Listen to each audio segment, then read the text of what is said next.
મણપત્રો લખ્યા હતા, ખબર છે બધાને? તેમાં શું લખ્યું છે અમે? બસ એક જ આપણે તો હોય, એ ચને કી દાલ और એ ચને કી રોટી. આપણા ભગવાન સ્વામિનારાયણે આપેલી અક્ષર પુરુષોત્તમ ઉપાસના જ લખેલી છે અને બધાને સમજાયેલી છે.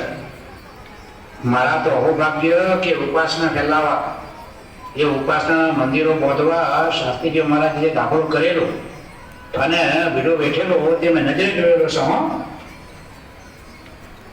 અને એ પણ જોયેલું છે કે મોટા મોટા વિદ્વાનો પણ શાસ્ત્રીજી મહારાજની આ ઉપાસનાની વાત સ્વીકારતા, તે પણ મેં નજરે જોયેલું છે.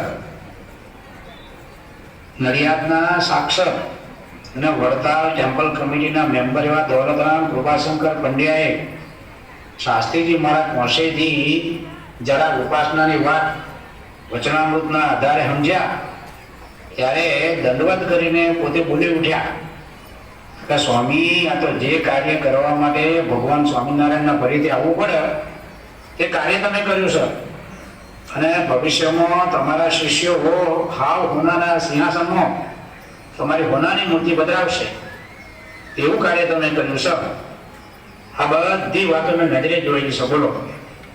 અને આ શાસ્ત્રીજી મહારાજ કહેતા કે સાચે દેવડે ગંધ વાગશે, તે પણ આ હગ્ગાપોનથી સાંભળેલું છે. હો ભાઈ, તે આજે આ ગંધ છે અબુધાબી અને અમેરિકામાં વાગવા માંડ્યા છે. ધીરારો મારા ભાઈ, ધીરારો. આ ઘંટ જેમ લાગે છે તો ખબર છે?